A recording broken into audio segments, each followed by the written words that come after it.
At this time, I want to introduce our keynote speaker tonight. One thing about Michael is he provided me a list of fun facts about him. And it was really cool, and there's several on here, like he hasn't eaten ketchup in over 25 years, has flown 1 million miles on one airline, and with what he went through, him and Renee getting here, I think they felt like it was all in the last 24 hours. But there's another fun fact that he has about him, and I was quite intrigued because it's something that he and I actually share. You see, Michael doesn't comb or brush his hair.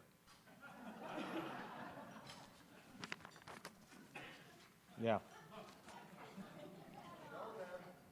But, one thing that Angelo Caruso does is he teaches communication skills and presentation skills.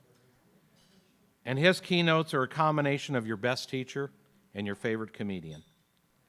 Michael gets fast results with clients on 6 continents and 49 of the 50 states. He's worked with Hallmark, Bank of America, Verizon Wireless, Rayovac, Citgo, Nissan, and the United States Navy.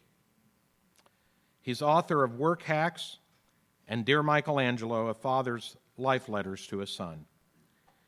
He also has a highly rated speaker coaching class titled Present Like a Pro.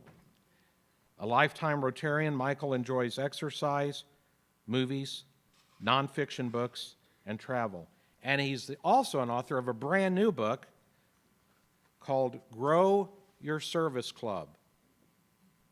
Took him 2 years to write it, a lot of traveling, a lot of hard work, but it's designed just for you and me. And I want to give him a real big Texan 5730 welcome. Ladies and gentlemen, Angelo Caruso.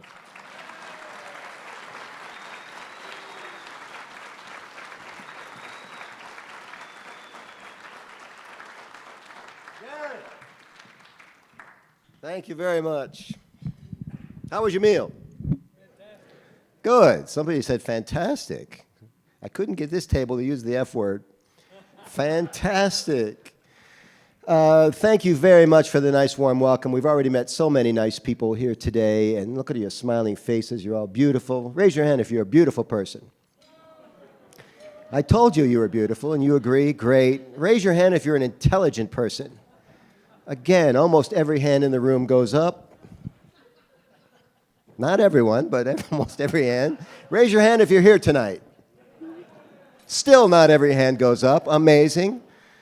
We are so glad that you're here to celebrate the most important event in any district is the district conference. It happens once a year, and it's a big deal, and this is a chance for us to come together and share ideas and learn from each other and see what we look like after a shower. And speaking of shower, we didn't get a good one until after we got here. We've answered a lot of questions about this damn trip. I just want to get everything on the table right now about what happened, then we never have to talk about it again. And I'll tell you why it annoys me a little bit to talk about the inconvenience of a trip. First, what happened, Renee and I left our homestead in Michigan, which is one of the states. And we left early yesterday, and a 16-hour travel day. It wasn't planned that way. We got in bed here at 2 o'clock. But that wasn't the worst part. We didn't have our luggage, and we didn't get our luggage until about 2 hours ago. Not too bad for me, woodsman. I like to tell people I'm an outdoorsman. I go outside almost every day. But the redhead had to do without her stuff. That was a little bit of an inconvenience.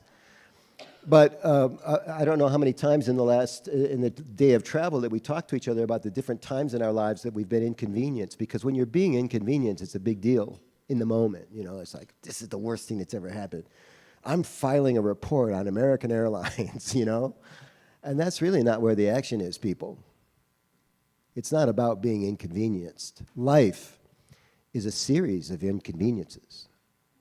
The secret to life is being able to deal with that inconvenience, to have resources and resolve and move on to the next one, the next inevitable inconvenience. Where's Bree? Bree drove 3 hours to be here tonight, and not a pleasant drive. And it wasn't convenient for her to be at her district conference, but she made the trip. She's got stuff going on at home, I'm sure. I don't know the lady. I just met her at the bar.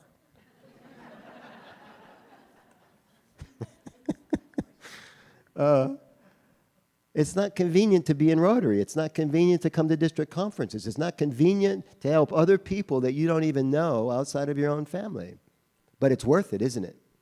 We do it because it's the right thing to do.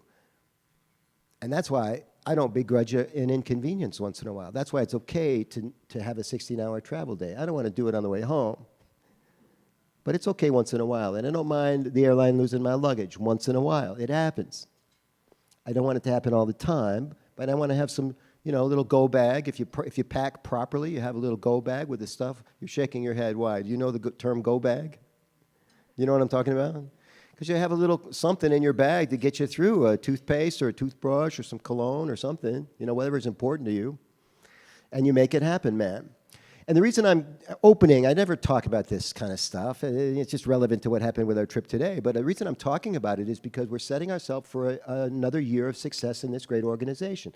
Not only the greatest service organization currently in existence, but the greatest service organization since the beginning of time, Rotary. Come on. You look at the stuff we've done. Incredible. Just take the Bill Gates partnership alone, and it puts us in a category of one.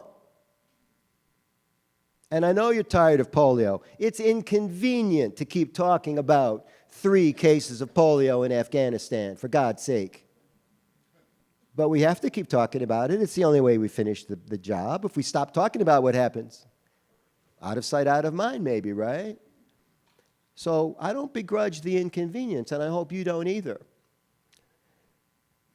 So what we do is we get dressed up and we come to this event and we try to get motivated and learn a few things, and I'm going to contribute to that malaise in my own way. Garen, thank you so much for inviting Renee and I to speak. Renee's going to speak tomorrow. Renee and me, I believe it was. Renee and me to speak. Renee's going to speak tomorrow on nutrition and wellness. She's going to help you get fit. And today I'm going to help get inside your head a little bit about motivation and leadership and getting your clubs to do the things that you need them to do. How many current presidents are in the room? Raise your hand if you're a sitting president of a club. Great visiting with you, sir. Just a few, okay. All right. And how many presidents next year?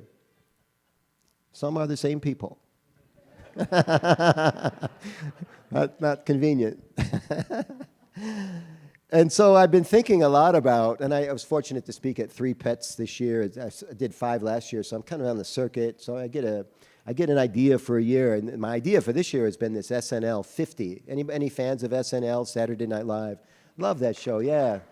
Love the music, I love the comedy, the new people they discover. These people go on to have their careers, thanks to Lorne Michaels and this great enterprise that he's had. SNL 50 means it's been on the air 50 years, which means it's been 3 things for 50 years. It's been relevant, it's been fun, and by definition, 50 years means it's been enduring. And I started thinking about Rotary. We like those 3 things too. We like to be fun, certainly. We want to be relevant. If we don't stay relevant, we can't keep signing up the younger folk. And we also need to be enduring. We need to keep doing what we're doing so that we can last another 125 years, whatever it is. And so we want to stay in the circle. I thought there might be some things to learn from Saturday Night Live. But not just Saturday Night Live. How about just organizations that have also tackled this change thing and made it work? Think about this thing that happened a few years back, a summertime thing. It was the Ice Bucket Challenge. Do you remember? Was it 2000? What year was this? Huh? 14? Maybe? About 14? The Ice Bucket Challenge, for those of you that don't remember, it was incredibly complicated. You had somebody stand behind you and dump a bucket of ice water on your head, and then you simply gasped to the camera, which you couldn't stop doing, and then you would challenge 3 people to do the same thing. And then, of course, there was some money being raised for an organization called the Lou Gehrig's thing. What's it called? ALS, that's it. Lou Gehrig's disease. And they raised $115 million with this stupid idea. And I thought, well, Rotary could have done that. I don't mean Rotary could have had a stupid idea.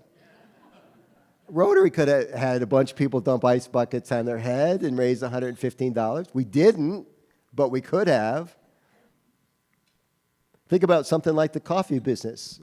When I'm old enough to remember when they were just called coffee shops, and you went in and it was coffee and maybe something to eat, maybe some pastry or something.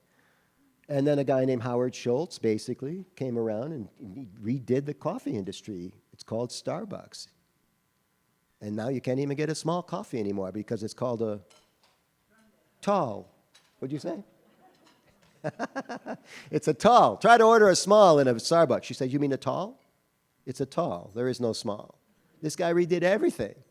How about Uber and shared rides? They redid the taxi industry, an industry that needed to be redone if ever an industry needed to be remade.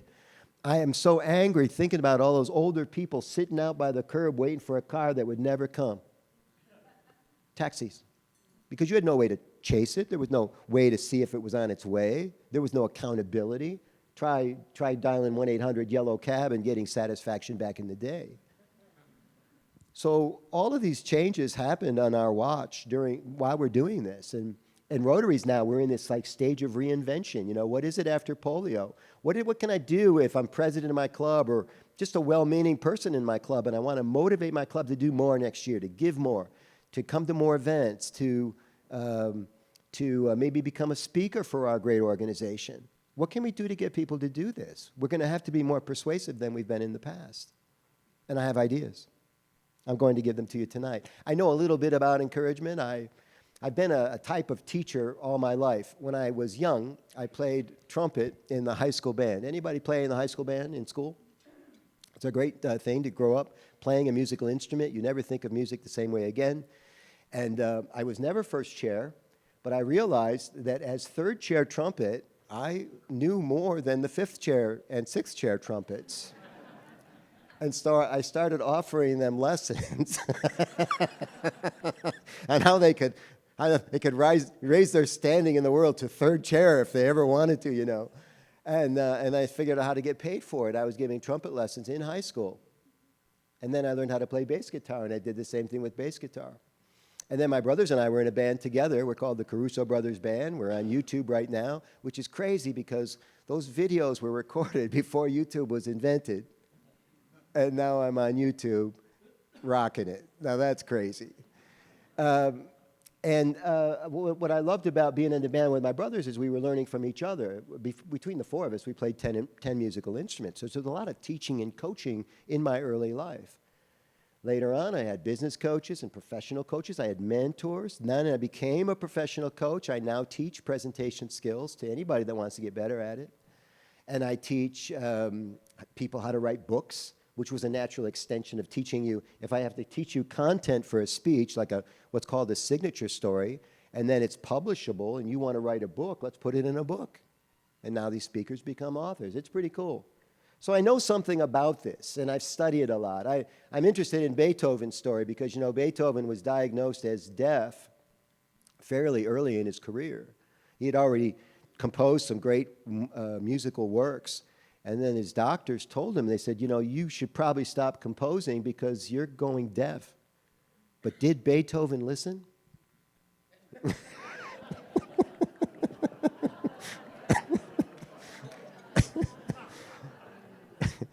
No, he did not listen. And he went on to compose his greatest works after he couldn't hear anymore. It's a fantastic story. So this idea of being able to encourage people onto better heights is very appealing to me, and I want to do it. I want to do it with you tonight, right now. I want to talk about amazing Rotary organizations. Now, we have zones, and we have districts, and then we have clubs, and we're talking basically about the district and club level tonight. I want to help you with 6 areas that you can improve your club. The first one is, and you can jot them down. You want to record this, it's fine with me, however you want to keep the information. The first one is health. You have to start taking care of yourself if you're going to take better care of other people. We're an aging organization. Some of us are, getting on in years, and we have some maladies and we have some challenges. They are not convenient to have these challenges, but we have to figure out a way to work with them. And so you take care of yourself. And the order, people get confused about the order. We have some zealots in our organization. There are people in Rotary who think they love Rotary more than you do. You know who they are. They've told you.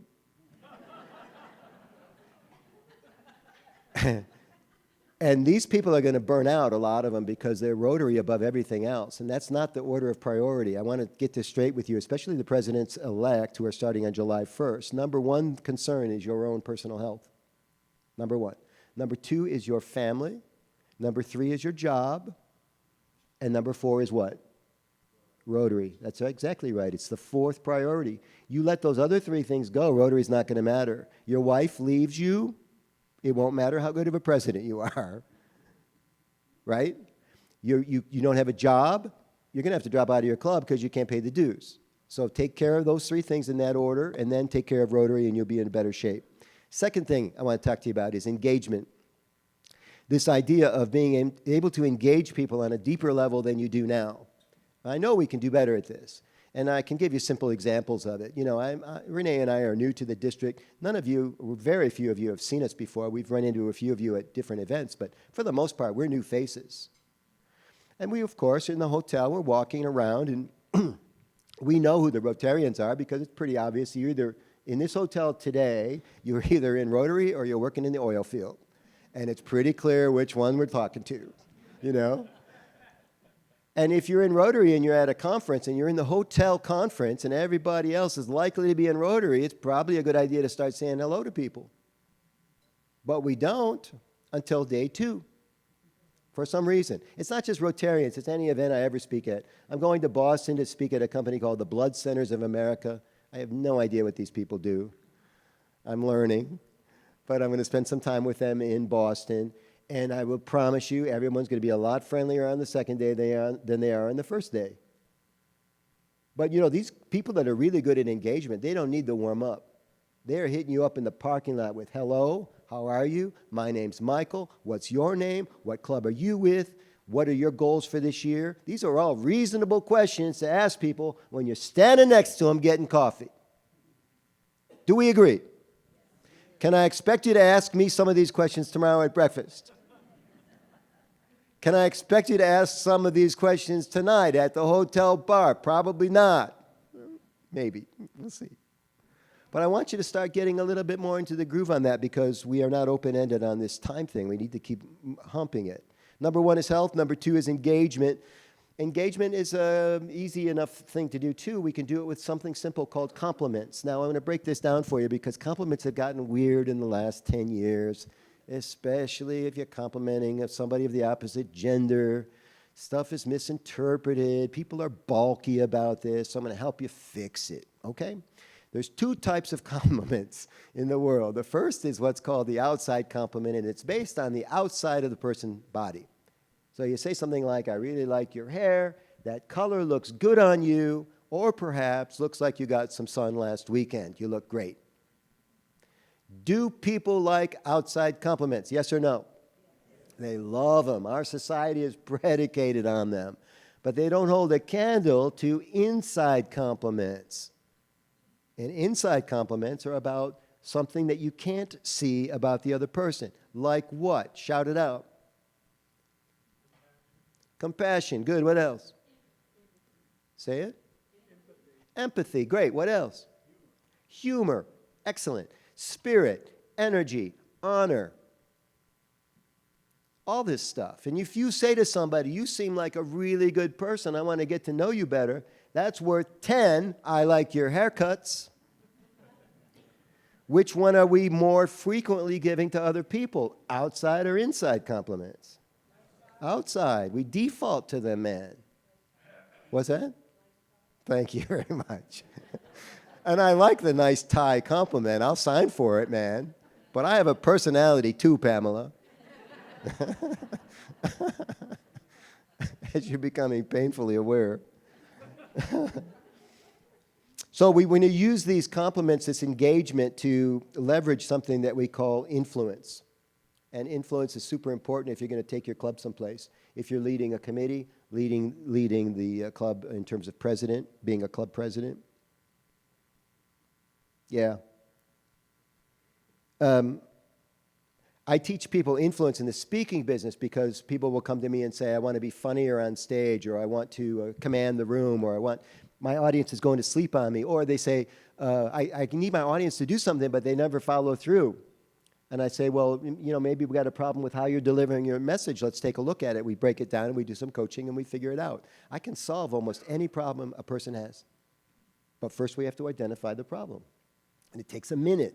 Sometimes the problem's buried. You know, I got to ask a lot of questions and figure it out.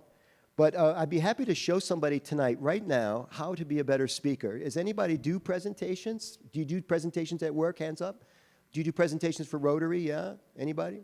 Anybody in sales? Hands up if you do any kind of selling. Okay. And does anybody want a free tip? Yeah, hands? How about you, brother? We met earlier. Come on up. Yeah, I like you. We can do more of this later on. I'm not trying to be selfish with the giveaway here, but I want to demonstrate it with one person, and you're perfect, man. You're a big boy. What's your name? Kez. Kez. That's your real name. K-E-Z-Z. 2 Z's. I said ZZ. Yes. Just got to reiterate it. No, you don't. Okay, we got it. 2 Z's. And what do you do for work? Media sales. Media sales. So you are in sales proper. And do you do any presentations? Yes. What kind of presentations do you do? Marketing proposals. Okay. And are you presenting to big groups like this, smaller groups? Quite often, it kind of goes back and forth. Okay. And as we're standing up here, I'm getting a feel for you. Everything is a presentation. I'm presenting to you. Kez is presenting to me. Kez is presenting to you right now, and I'm getting a feel for you that from you is, although you're a big man, you're fairly soft-spoken. Yes. And you're a good person. You're a good spirit. My boss says that my heart for others could hurt me in my sales career, giving out too much. Because you're kind of a pleaser. Yes. Okay, I can see that. Because a salesperson kind of has to negotiate, too. Right. Okay.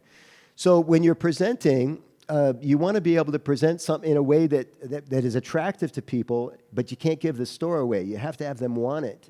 And then say, they're in the audience, and they go, Kez, I want what you're selling. How much is it? Do you take Visa? I mean, that's what you want them to say to you. And do you have a close or some way that you ask for the sale? It really depends on who I'm speaking with. I have a good idea on if somebody's biting the bait that I have in the pond, and I just simply ask if you believe that if you think that this is good for you and your business, then how about we just go ahead and move forward? How about if we just go ahead and move forward? Excellent. That's called the CTA, or a call to action. All good presentations have a CTA. When you give a presentation to somebody, you want something. In Rotary, we want them to give money. We want them to come to an event. We want them to donate something, right? And thank you, sir. Dick is a sponsor of our table tonight. Thank you very much. If you're a sponsor for this conference, would you please stand up and be recognized? Jackie, I know for sure. Dick, you could just wave to everybody if you want. If you want to stand up, that's fine too. How about a round of applause for the sponsors, everybody? Beautiful. Jackie. So somebody asked these people to sponsor, and then they said yes. That was called a close, right? So you get the call to action, we get the close. Before any of that happens, man, you got to control the room. And because you're a mild-mannered person, I'm going to show you a great technique for this. Do you own a pet? No, I got 4 kids, though.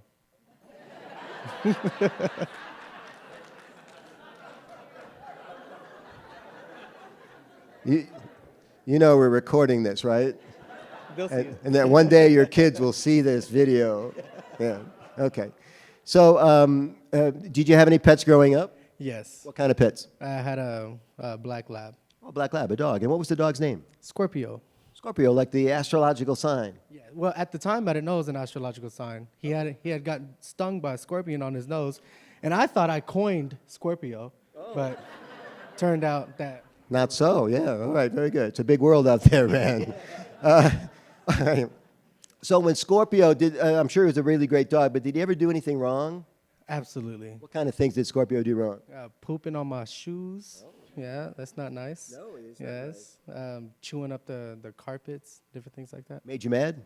Oh, yeah. And so when you would communicate with Scorpio about the deed, what was your tone? Heavy. Yeah, heavy. What would it sound like? How did you yell at Scorpio? You see what you did?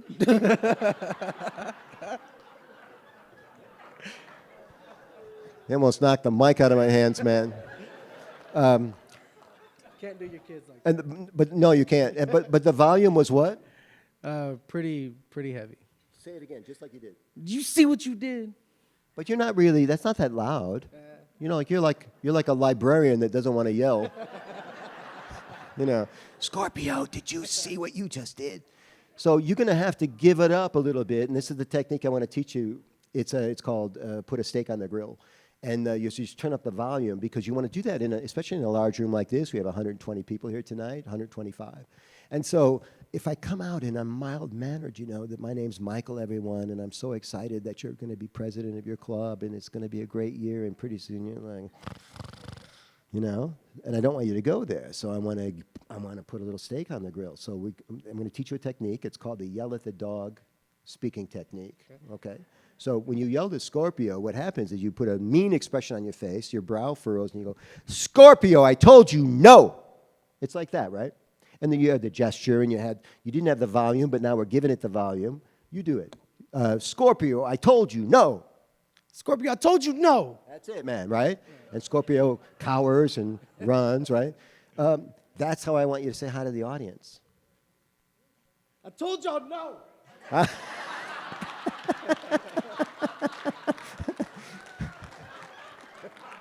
Okay, you might be missing one step. And the step is, Kez, the step is, when you yell at the dog, you're not smiling, but when you say to the audience, I told you no, you're going to smile and big smile and, you know, gesture like this, not like this, like this, right? This is called the sun coming up. Do it with me. That's it. You've never done that before, have you? And so you say something like, I told you no, we're not doing it that way anymore. You see the big smile? See? You do it. I told you guys no. We're not doing it anymore. You hear me? So they already recognize your improvement, man. A round of applause for Kez, everybody. Go get him. Thank you.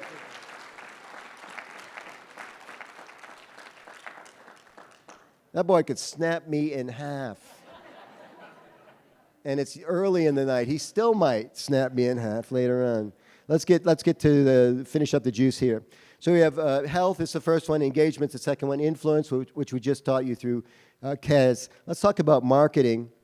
Some of you are marketing Facebook or marketing anything online. If you're using Facebook, Instagram, LinkedIn, X, to get the word out about our great organization, Rotary, or anything else, I want you to start posting with purpose. So often we just post something and we say, well, we did our best. We posted. I want you to look for 10 pieces of engagement.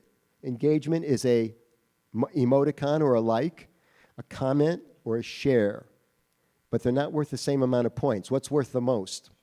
The share, absolutely. Why? Because it shows up on their timeline, and now all of their connections are likely or could see it.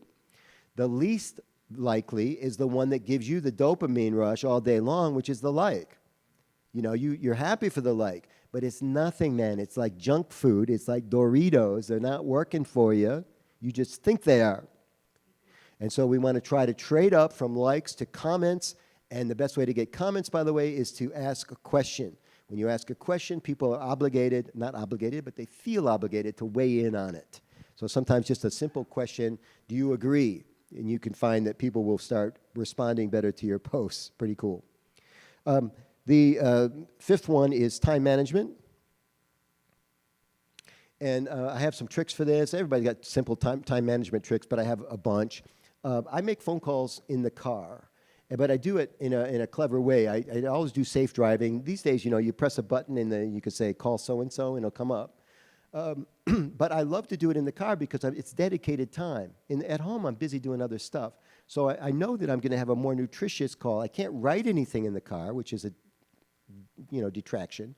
But you got to find the best ways that you can use to multitask when it's convenient for you, and not do it when it's inconvenient because it's probably not working for you. That's the idea. Another time management trick is I do Rotary at the edges of the day, the beginning of the day or the end of the day.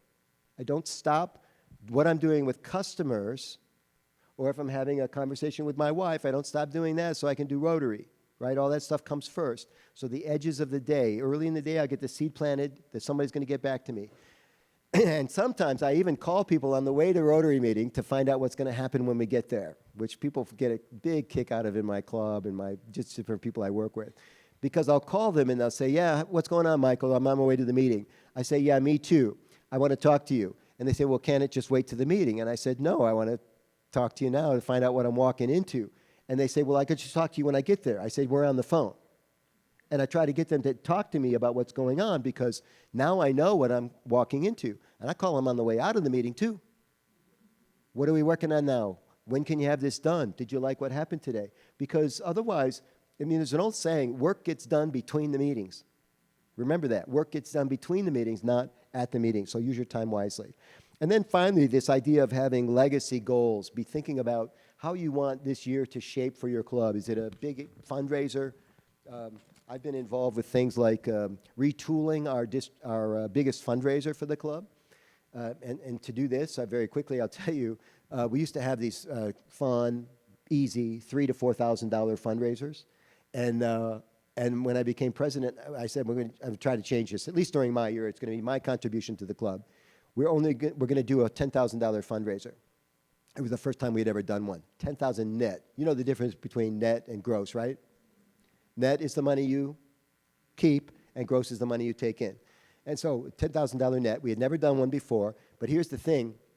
We had to say no to all the other $3,000 projects, and that was really hard for my club to do. They said, well, this looks good. This is easy. This is within our grasp. We can do this. I said, yeah, but that's not what we're doing this year. We agreed we're going to do a $10,000 net, which means we don't have the time to do both. We're going to have to say no to this one so we can do the bigger one. And we had an event called Viva La Vino. We netted $14K. The club never looked back again. And now they're trying to recreate Viva La Vino every year. And instead of that, it wasn't stupid. It was a car wash.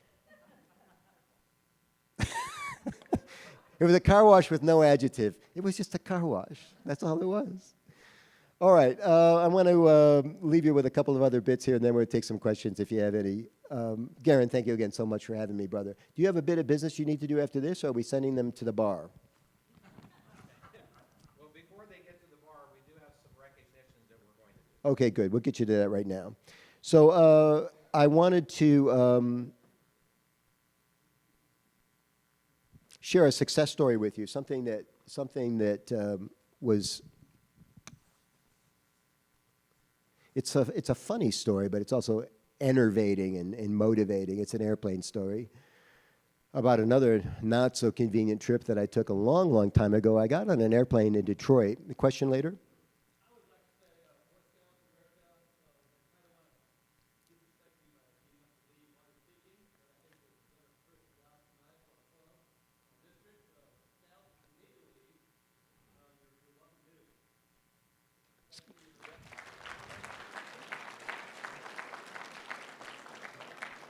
And I think what he's trying to say is you're welcome to leave now. Get out while the getting's good. Scouts, stand up. Let's see you. A few of you still in the room, yeah? Yeah. Thank you very much. I think a lot of them may have already slipped out. Thank you very much. You're welcome to stay as well. Hey, my pleasure. Thank you. We're all in this together, right? Okay. So getting on this plane in Detroit, and the pilot comes on to make a very unusual announcement. He says, listen, we were taking off in pretty rough weather today, but we want to take off right away, because if we don't take off right away, we're not going to be able to take off. You're going to miss your connections. All bad things happen. So could you please sit down right away, fasten your seatbelts right away. We're going to leave immediately. I had never heard a pilot say this. I have 1 million miles on one airline, Delta. And I never heard a pilot say this. It worked like a charm. I don't know why they don't say this every time. You know, sit your butts down and buckle up. We're taking off right now. And everybody sits down. We're ready to go. And pilot comes back on. He says, okay, thank you very much for your cooperation. We're going to take off. We want you to know the first part of this flight is going to be very, very bumpy, turbulent. It's going to be rock and roll kind of a takeoff, but we got you. We also want you to know that this heavy overcast clouds that have come in are causing us to fly in a condition we call in the cockpit zero visibility. And after he said zero visibility, it's funny, people are funny. We all looked out the window to see what zero visibility looks like. Oh, yeah. You know, and man, he was right. We took off in this herky-jerky flight, man. This is rock and roll takeoff. And I had never been on something so rough, but, you know, the fact that he announced it up front, I'm a little bit calmer. But an interesting thing happened, ladies and gentlemen, is because the higher we flew, the smoother it got. And the reason that happened is because we were flying through the turbulence, you know, up above the clouds. And the reason that works is because all the beautiful part about flying is above the turbulence, right? So as a person, as a Rotarian, you can fly your clouds, you fly your plane in the clouds or above them, right? And it is not convenient flying through those clouds. But you got to find a way to move from those $3,000 fundraisers to the $10,000 fundraisers. And you got to find a way from having political and argumentative conversations in your club to looking past your differences and respecting each other and getting with the program. And the program is membership, foundation, and public image. And I know you can do this. I've talked with you. You're smart people. And that's why we're here this weekend, is to learn from each other and hopefully elevate all the clubs. You've been terrific. Thank you very much.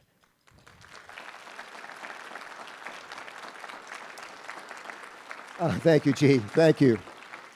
All right, stand up. Go on. Do it.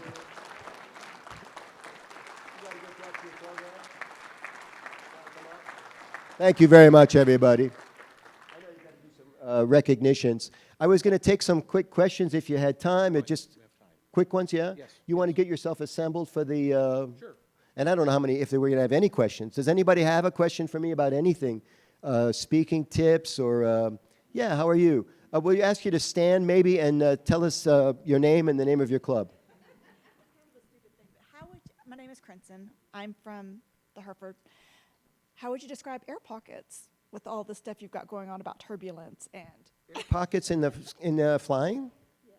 I don't know much about air pockets. Do you? Yes, I was a flight attendant. Back Is this when you have that sudden thing and everybody goes to the ceiling if they're not buckled down? Mm-hmm. And we actually had people that would throw it. Well, I had a friend that was an attorney, and he would throw apples during an air pocket. So you're talking conflict. I'm wondering how the air pockets fit into that. You know, I've been so fortunate. Thank you. I've never been in an air pocket. I've only seen those like terrible movies where people hit their heads and stuff. I'm thinking of the movie Flight with Denzel, where I don't know if there's an air pocket or something else happened. You know, I'm trying to end this on a positive note. I'm just kidding. How long did you fly? Yeah, thank you for that. It's an interesting, fascinating job, well needed for sure. Any other questions? Yes, please. Sorry. Name and club? Jack Nelson from Rotary Club of Lubbock. And it's not a very helpful thing to say. But you obviously never flew Southwest Airlines. When they were beginning in the mid-'70s into the '80s, they had what they called the 10-minute turnaround. And this age group, most of them, probably experienced it. But they were going on the taxiways as you were walking down the aisle and trying to put your luggage into the racks. You were cleaning the plane at the same time you were getting on. That's right. But they called those the 10-minute turnarounds, and the FAA, I think, put a stop to that. Yeah. Southwest is here in Texas, right?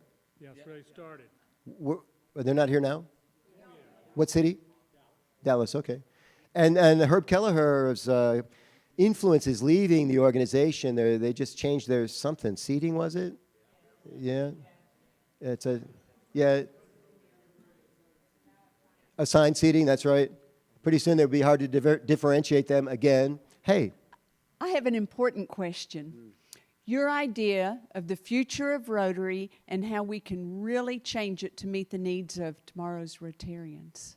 Nothing like saving the easy ones for last. Thank you. I don't know. You know, the more I'm in Rotary, 30 years now, thank you. The more I'm in Rotary, it seems like the less I know. It's such an interesting, it's a multinational. We do 24 languages. We have more countries than the United Nations. You know, I'm just a little guy trying to paint my corner of the world. One of the things is this relevancy piece. You know, we've got to be more appealing to younger people. And I know people, you're all tired of hearing this. We got to get younger people in the clubs, you know.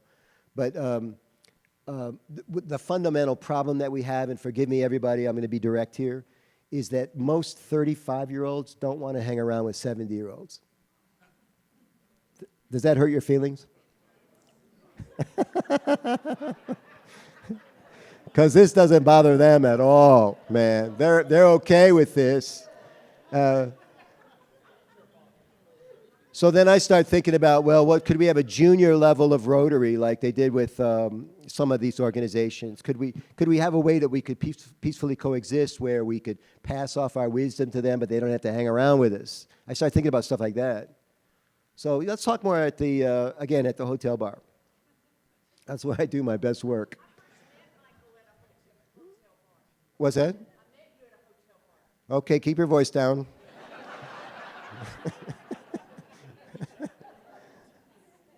Sir. Yes, so my question is related to the whole leaving the 3,000 ideas for the $10,000 fundraiser, right? And so our club, we started last year a new type of fundraiser, and we did it again this year, and it went better this year, outdid anything that we've done in the past.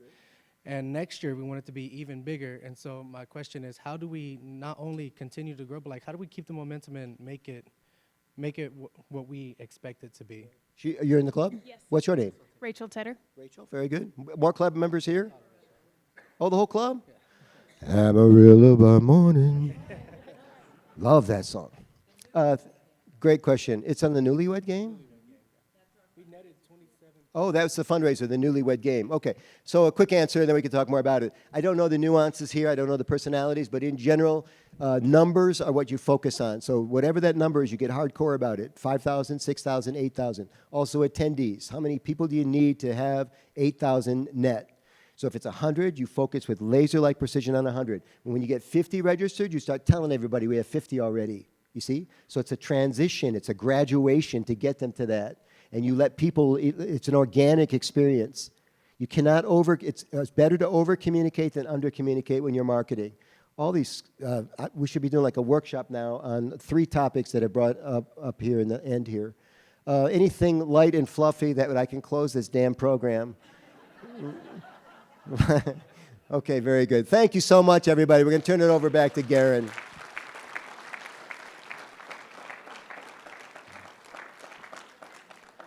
And Renee's got you at breakfast tomorrow, so don't let her see what you're eating. Yeah, she won't make you feel self-conscious. She promised me. So, you know, Michael, first of all, we're so honored to have you here. Thank you. And but you're an adopted Texan now. Yeah, good. All right? You're part of the District 5730 family. And as a result of that, if you'll take the lid off this box, you'll see the official part of your wardrobe. Hello. Look at this. I'll come back to you. and you know, Michael, I can promise you, that's it. That's what we want to see. No idea how to stand. Not this coat at all.